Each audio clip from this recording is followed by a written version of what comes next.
अब तो रणमल को रोकने रोकने वाला ही, अब तो जो कुछ पावर है वो कौन है, रणमल ही है। पर बंदा कहीं ना कहीं गलती कर ही जाता है। वहां मेवाड़ में रणमल की गर्लफ्रेंड थी बारमली, क्या नाम था है जी। रणमल ने बारमली को कहा कि अब के बरस तुझे धरती की रानी कर देंगे। बारमली कहा कि तू जल्दी मेवाड़ की रानी बनेगी। बारमली ने कहा कैसे, आप तो मारवाड़ के राजा होना, तो मैं तो मारवाड़ की रानी बनूंगी। कहना ना ना, मैं कुंभा को मारूंगा।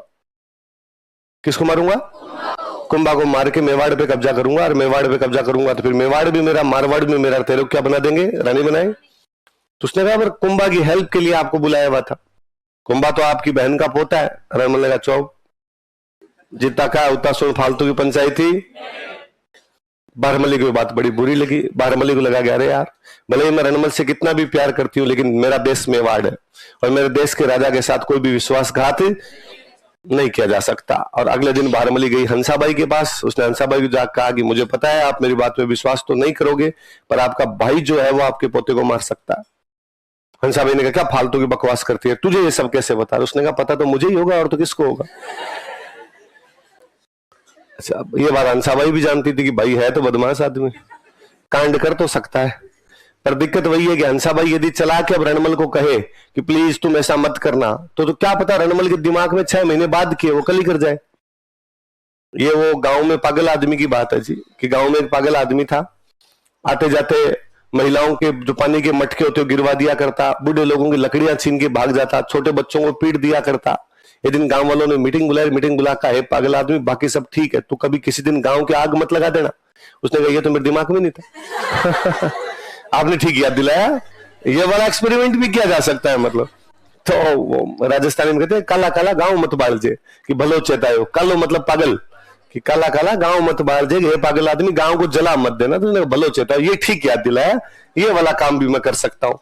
तो हंसाबाई को लगा अब क्या किया जाए। तो हंसाबाई को चुंडा जी याद आए। कौन याद है, जो चुंडा हंसाबाई से नाराज होकर कहां चला गया था, और हंसाबाई ने कहीं से चुंडा की नई जियो सिम के नंबर कबाड़े, और चुंडा जी को उधर मैसेज किया गया ऐसी भी क्या नाराजगी है, किनके घर में लड़ाइयां नहीं होती, दो बर्तन होते हैं वहां खड़कते ही हैं आपस में। आप चले गए, लोग मेरे को कहते हैं सोतेली माँ थी इसलिए बेटे को घर से निकाल दिया। चुंडा जी वापस आना चाहिए, मेवाड़ को आपकी आवश्यकता है। चुंडा जी भी उधर नरेगा में जॉब करके परेशानी हो चुके थे, क्या कर रहे मालवा में बैठे थे। चुंडा जी ने कहा मैं आ रहा हूँ। चुंडा जी अगले दिन नीचे तोड़ा है, आगे पूछा क्या बात हुई, पूरी बात चुंडा जी को समझाई गई कि आप गए थे, आपके जाने के बाद हमने रणमल को बुलाया, तब तक बातें ठीक थी, फिर रणमल चला गया, फिर मोकल को चाचा मेरा और मपा कुंवर ने मार दिया, हमने रणमल को फिर बुलाया, इसने चाचा मेरा को मार दिया, पर इसने राघव देव को भी मार दिया, और अब किसको मार सकता है, कुंभा को मार सकता है। तो अपने को अब क्या करना है, चुंडा जी ने पूछा कि अपने रणमल को मारना है। दुश्मन अपने को मारे उससे पहले दुश्मन को मार दिया जाए। पर दिक्कत ये थी रणमल डाकी टाइप का आदमी था, 6.5 फीट की हाइट थी, 1.5 क्विंटल के आसपास वजन था, और यूं एक बार तो टाबर देख ले तो कायदा पड़ गया। हाउ था, हाउ, हाउ जानते हो, हाउ, हाउ जानते हो, तू हाउ नहीं जानती, बचपन में तेरे कैसे डराया, हाउ से नहीं डराया तेरे घर वालों नहीं कहा बाहर मत जाना हाउ आ जाएगा, हाउ नहीं कहा, फिर तो क्या मतलब, फिर कैसे डराती मम्मी तेरे को, है रात्रि डाकन आ जाए ऐसे नहीं कहा तेरे को, डाकन उठा के ले जाएगी, बाबा जी तेरे को झोली में डाल के ले जाएंगे, कहा था ऐसे। उसमें हाउ भी होता है, हाउ हमने देखा, हमने भी नहीं, पर हम इतना डरे उस हाउ से। बीच में जब कोरोना लगा हुआ था ना, तो यूं जैसे कोरोना हटा तो बेटे बेटे परेशान हो रखे थे, तो मैं और मेरा एक दोस्त हमने कहा हम पेरिस घूम के आएंगे। तो हमने वीजा लगाया, फ्रेंच एमबेसी फ्रांस का वीजा लगाया, भाई हमें पेरिस घूमना है। तो फ्रांस वालों ने कहा कि पहले हम तुम्हारी शक्लें देखेंगे, यदि शक्लें डंकी है तो हमारे देश में आने देंगे, वरना आने नहीं थे। तो उन्होंने हमें दिल्ली बुलाया कि शक्ल दिखा के जाओ। तो हम दिल्ली उनको शक्ल दिखाने के लिए, उनको पसंद नहीं है, उन्होंने निकाल दिया था, हमें नहीं बुलाया अपने देश। पर शक्ल दिखाने गए तब एक लंबी लाइन लगी हुई थी, खूब सारे लोगों ने वीजा लगा रखा, जिसको मर्जी आएगी उसको वीजा देंगे। तो उस लाइन में मैं खड़ा था, मेरे से 5-7 आगे एक महिला खड़े थे, उनके साथ एक छोटा बच्चा था। बच्चा शरारती था, चंचल था, कभी इधर भाग जाए कभी इधर भाग जाए, और वो उसको बार बार पकड़ के उसको no monster is coming, monster is coming, और बच्चे पे कोई फर्क नहीं पड़े, बच्चा फिर भाग जाए वापस के मॉन्स्टर इज कमिंग। मैंने मेरे दोस्त को कहा कि इन महिला को जाके कहो कि मॉन्स्टर से बच्चा नहीं डरेगा, एक बार मेरे को कहो। मेरे वैसे दाढ़ी वाड़ी बड़ी हुई है, इसको एक बार जाकर देना हाउ आ जाएगा, हाउ। ये भाई साहब हिलेगा नहीं, यहाँ का यहाँ खड़ा रहेगा एकदम। तो हाउ बहुत बड़ी चीज होती है, तू हाउ को नहीं जानती? हाँ, हाउ हाउ लगता है भाई साहब। तो वैसे रणमली डाकी टाइप का आदमी था जी।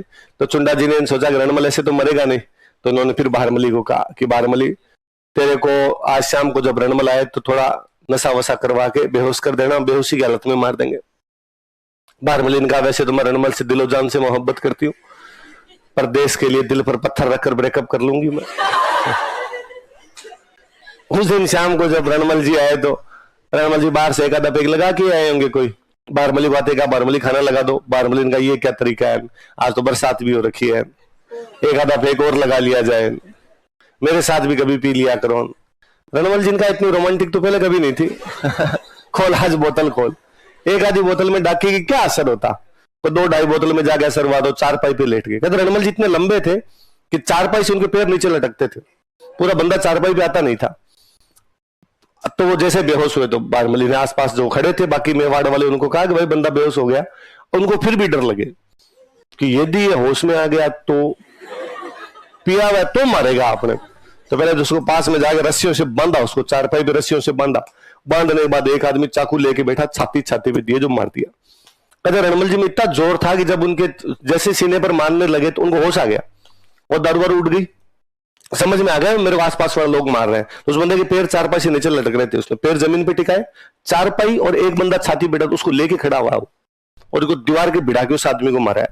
पर आप बंधे हुए थे तो चारों तरफ से तलवार भाले दिए, तो वहां रणमल जी को मार दिया गया था। किसकी सहायता से? लड़कों बुलाती है पर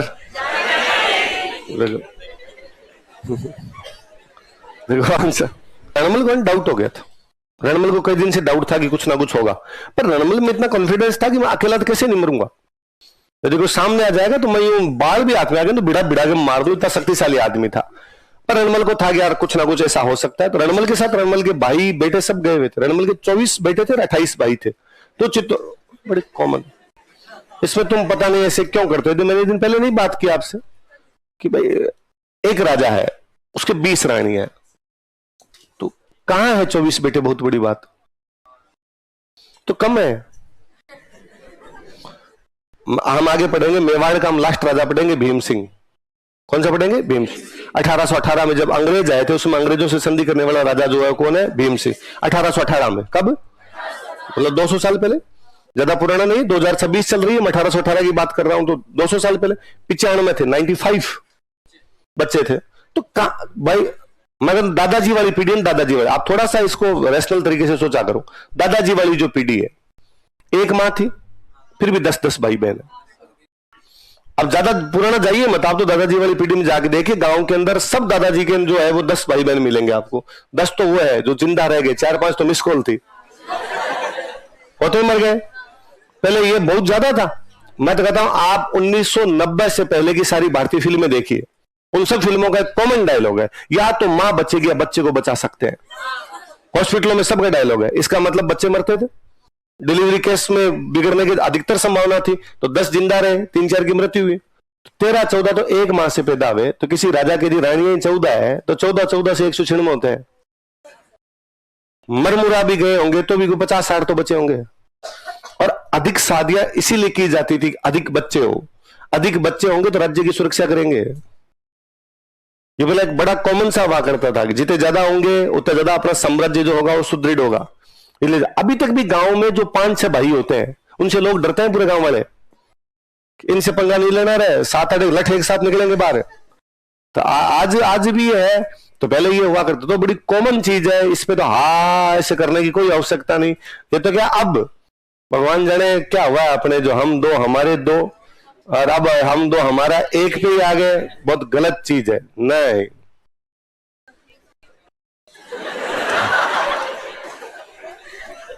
इधर जल्दी रुकना। आप अंग्रेजों को देखो, अपने से तो मॉडर्न है। एलन मस्क, और उनको तो एलन मस्क से मोदी जी मिलने गए थे, 2 टावर नीचे खेल रहे हैं, एक को उसकी लुगाई गोदी में लेके बैठी है, तो 3 तो है। संभावना और भी हो सकती है। हैं? किसके? रोनाल्डो कितने उसके? 7-8, पर उसके तो वाइफ शायद 2-3 है, गर्लफ्रेंड से रियो अलग अलग। एक से एलन मस्क के तो एक से, दो तीन से नहीं, दो तीन से तो फिर 20-25 होने चाहिए। दो तीन वाला तो अपने बंद हो गया मामला है, तो अपने एक वाला ही ऐसा अधिकतम यार। इसमें कोई कोताही नहीं होनी चाहिए। राजा महाराजा वाला काम मुझे एकदम सही लगता था, मामला सही था उनका। तो लड़ाई झगड़ा हो जाए तो लठ होने चाहिए 5-7 उठाने के लिए। हाँ, अभी भी 4-5 शादी होती है। अच्छा, तेरा कोई प्लान तो नहीं है ऐसा? अभी तो एक ही नहीं समझ रही यार।